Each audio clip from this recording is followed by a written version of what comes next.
Janasena alliance ఎలా start అయింది? ముఖ్యంగా మొన్న తమిళనాడు ఎలక్షన్స్ వచ్చి ఆయన ముఖ్యమంత్రిగా నన్ను చంపేస్తారు అందరు. దాని పరిస్థితులు వేరు, మన పరిస్థితులు వేరు. ఏంటంట అంటే ఎందుకు చెప్తా అంటే దాని పరిస్థితులు వేరు, మన పరిస్థితులు వేరు. మనం అలా రాలా.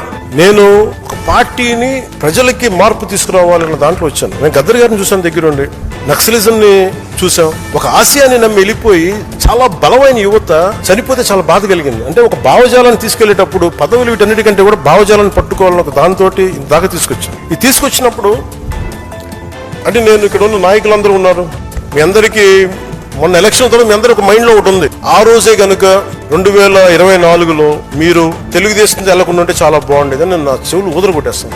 నేను దానికి కారణం చెప్తాను. అంటే నేను చాలా ఆలోచించి తీసుకున్న నిర్ణయం. 2019లో వెళ్ళాం.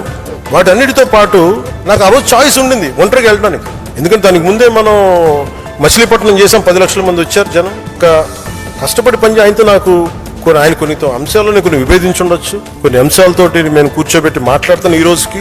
అలాంటిది ఆయన జైల్లో పెట్టినప్పుడు అది ఒక కీలకమైన పరిస్థితి. ఎందుకంటే ఆంధ్రప్రదేశ్కి ఎప్పుడు సమస్య. చెన్నై నుంచి విడిపోయాం, కర్నూలుకి వెళ్ళాం, కర్నూలు నుంచి హైదరాబాద్కి వెళ్ళాం, హైదరాబాద్కి వెళ్తే ఇక్కడ లేదు.